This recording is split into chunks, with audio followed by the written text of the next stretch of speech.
In the previous video, we talked a little bit about the drag force, or the lift force. In this video, we're going to talk about the drag force. Now, drag is very similar to lift. So, drag can be computed as 1/2 times rho infinity v infinity squared SCD.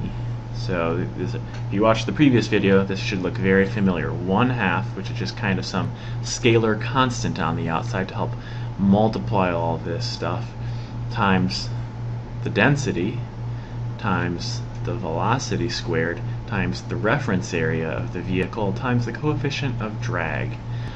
And the coefficient of drag is similarly determined in conjunction with the reference area. So if we say, oh well, this thing in general has a reference area, and we'll say this airplane, we'll say the reference area is the area of the bottom of the airplane. We could say that, or we could consider the reference area to be the total surface area of the entire airplane all over. So you can change this value depending on the application. For example, some spacecraft will consider just like the base diameter, or the reference area, the area of the base of the spacecraft. That's common for some examples, and then they determine the coefficient of drag that goes along with that particular area.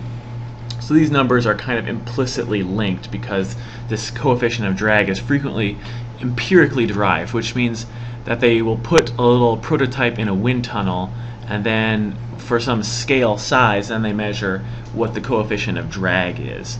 And that's an entirely another topic of how they determine that with wind tunnel testing. It deals with similarity of flows and things like that, and it deals with things called the Reynolds number. And we can talk about that in another video, but not today. So something else that we didn't get to really talk about very much is the fact that this term rho here is the density. So density is kind of funny. So density is the density of the air at your current location. So okay, that makes sense. So you know, at the surface of the Earth, so here's Earth, here's us. Density is around, I believe, about 1.22 kilograms per meter cube. So per cubic meter of space, so here's a cubic meter of space, all the air particles in here would come out to be weighing about 1.22 kilograms. So that gives you an idea of the amount of mass in a certain area. So this is, you know, the density of the air at this point. But as we go higher and higher up into the atmosphere, we start getting fewer and fewer air molecules up there. So instead of having a whole bunch of, you know, dense molecules down here at the surface, you know, it might look something like that, you know, a lot less. So as a result, the air density is much lower as you go up. Now, some models for density use what is called an exponential atmosphere. So what that means is, if say here is your, we'll do a quick little chart here to show this concept. So if your density is on the y-axis, here's your density, and here is your altitude, which we will call h, you know, your height above the ground. And if you have a very low height, so if you're near the surface of the ground, you will have higher density, so you'll be like up here. As you increase, your density decreases exponentially. So it looks something like this, a curve like this. And so we call this like an exponential atmosphere, and we will multiply it, you know, say it's e to the negative, you know, h times something, you know, s or some constant. And usually it involves a scale height, which it helps scale the distribution of the atmosphere and how fast the density decays as a function of the height. So how you can read this is, at low altitudes, low h, we have higher density. And as we increase our altitude, we have lower and lower density. So people frequently think of, you know, they ask, you know, well, where is space? And people say, well, you know, space is, 400,000 feet above the Earth, or 122 kilometers, 60 some miles, about 62 miles, I think. And those definitions are kind of vary. Everyone seems to have their own definition of where space is. So here's the surface of the Earth. You know, we could say, oh, right here, this is 400,000 feet. And this is a frequently accepted definition of, you know, where the atmosphere ends. But as you can see here, if you know much about exponential functions, you can see it really never goes to zero. There's always a little tiny bit, even when you're super high up away from the Earth. There's always a few, you know, there happens to be a few particles up there just kind of hanging out, just floating around. There's not very much, but it's not zero. So what we usually do is we just have to say at some point, okay, well, at some point, at some altitude, it is close enough to zero. And some of the common locations that are accepted for that is we say, you know, 400,000 feet. This is the same as about 120 kilometers or so. And so we would say this is the atmosphere. I'm out of space, but you know what I'm saying. And then here is outer space. So outer space really, it's just kind of a fuzzy line, and we happen to draw kind of a fake border in between. There's no real hard definition, but at this point there is so little drag, or so little atmosphere, you consider the atmospheric forces on you from drag and lift to be pretty much negligible. Now, it's not exactly true. You can't say it goes to zero, but they're very small.